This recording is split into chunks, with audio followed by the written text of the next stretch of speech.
Hello everyone, পাইথনের একটি ভিডিওতে আপনার সকলকে স্বাগতম। এই ভিডিওতে আমরা কথা বলবো টাইম ইট ফাংশন নিয়ে। ওকে, টাইম ইট ফাংশন আসলে কি কাজ করে আর কেন দরকার সেটাও আমরা জানবো। সো টাইম ইট ফাংশনটা হচ্ছে আমাদের টাইম ইট একটা মডিউল ইম্পোর্ট করতে হয়। আপাতত মডিউল সম্পর্কে জানার বেশি দরকার নেই, আমরা ভবিষ্যতে জানবো। সো ইম্পোর্ট টাইম ইট, আমরা এখান থেকে টাইম ইট মডিউলটা ইম্পোর্ট করে নিব, তারপর time it dot time it. Okay, এটা আমরা ব্যবহার করব। এখানে যদি আমরা প্রিন্ট ফাংশনটা বাদ দিই তাহলে এই অংশটা হচ্ছে আমার আসলে টাইম ইটের অংশ। আর টাইম ইট ফাংশনের মধ্যে আমরা যে পার্টটাকে, অর্থাৎ আমার যে কোডের যে অংশটাকে আমরা এক্সিকিউট করতে চাই সেই অংশটাকে ব্যবহার করব।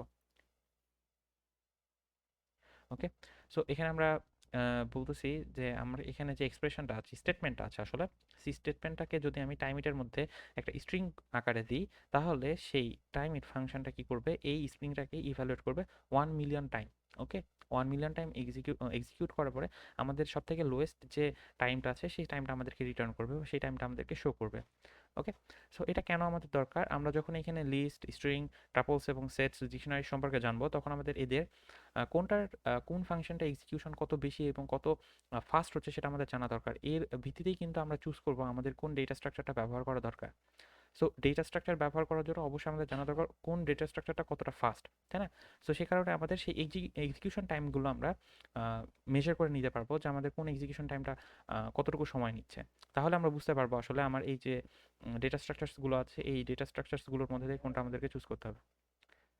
ওকে, সো টাইমিংটা কিভাবে কাজ করতেছে, আমরা আমাদের যে স্ট্রিং আছে সেই পুরো পুরো যে এক্সপ্রেশনটা আছে সেই এক্সপ্রেশনটাকে একটা স্ট্রিং এর মধ্যে রাখবো। রেখে সেই স্ট্রিংটাকে আমরা এখানে আমাদের ফার্স্ট প্যারামিটার হিসেবে পাস করব। টাইমিটার আরও এক্সট্রা অনেক প্যারামিটার আছে যেগুলো আমরা ভবিষ্যতে এই সেট, স্ট্রিং, টাপলস, সেটস ডিকশনারি করার সময় জানবো।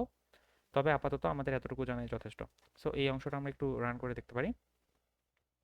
দেখেছেন, এর আগের বারে কিন্তু এক্সিকিউশন টাইমটা আলাদা ছিল এবং প্রত্যেকবার এক্সিকিউশন টাইমটা চেঞ্জ হবে। ওকে, কারণ প্রত্যেকবার একই ফাংশন যেহেতু আমি এক্সিকিউট করতেছি, তাই প্রত্যেকবার আলাদা আলাদা ফাংশন আসতেছে, কারণ আমার আলাদা আলাদা কম টাইম লাগতেছে, কখনো কখনো বেশি টাইম লাগতেছে। যখন আমার সিপিইউ লোডটা বেশি থাকতেছে তখন আমার হয়তো বেশি টাইম লাগতে পারে, যখন সিপিইউ লোডটা কম থাকতেছে তখন কম টাইম লাগতে পারে, তাই না? এখানে আমরা যদি বারবার এক্সিকিউট করি তাহলে দেখেন বারবার আমাদের আলাদা আলাদা করে সময় আসতেছে। তবে এটা 1 মিলিয়ন টাইম এক্সিকিউট হওয়ার পর আমার সব থেকে লোয়েস্ট যে ভ্যালুটা আছে সেই ভ্যালুটা আমাকে রিটার্ন করতেছে।